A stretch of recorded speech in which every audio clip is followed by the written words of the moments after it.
అక్కో ఇంకా నిమజ్జనాలు జరుగుతున్నాయా ఏంటే బాబు అంటారా అబ్బాబ్బా మరి ఏం చెప్తాం చెప్పండి. ఊర్లో ఉన్నది ఒక డప్పు బాక్సు. ఆ డప్పు బాక్స్తో ఎంతమంది నిమజ్జనాలు చేస్తారు చెప్పండి. అందులోని యూత్ అస్సలు ఊరుకోరు, అస్సలు తగ్గేదేలే అన్నట్టు ఉన్నారు వీళ్ళు. చూసారా వాళ్ళ ఆనందానికి హద్దులే లేవు. సరే కానీ మరి మీ ఊర్లో ఇంకా నిమజ్జనాలు చేస్తున్నారా?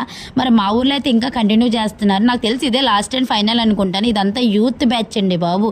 ఈ యూత్కి ఆ గణపతికి అయితే నేమ్ పెట్టారండి, లక్ష్మీ గణపతి అని యూత్ అని అయితే పెట్టుకున్నారు. చూసారా వాళ్ళ నిజ స్వరూపాలు విశ్వరూపాలన్నీ అయితే ఈ రోజైతే బయటకు అయితే వచ్చేసాయండి. వాళ్ళ డ్యాన్సులు చూడండి అబ్బబ్బబ్బా, ఒక్క ఎంటర్టైన్మెంట్ అయితే జరిగింది. అందులో ఒక్కొక్కరు నేను ఫోన్తో వీడియో తీస్తుంటే అబ్బబ్బా అక్క మాకు వీడియో తీయకొని ఎస్కేప్ అయిపోయేవారు సైలెంట్గా. ఎందుకురా అంటే మీరు ప్రతి వీడియో యూట్యూబ్లో పెట్టేస్తున్నారు, మమ్మల్ని ప్రతి ఒక్కరు అడుగుతున్నారంటారు. అబ్బా నువ్వు ఎన్నైతే చెయ్యి, నేనైతే వీడియో అయితే తీసుకుంటాను, నేను ఆగనన్నాను. ఫైనల్గా అయితే లక్ష్మీ గణపతి అయితే మా అందరి ముందుకైతే వచ్చేసాడండి. సో మీ అందరికీ కూడా లక్ష్మీ గణపతి ఆశీస్సులు ఉండాలని అయితే మనస్ఫూర్తిగా కోరుకుంటున్నాను. వీడియోని అయితే లైక్ చేయండి, అలాగే ఛానల్ సబ్స్క్రైబ్ చేయండి.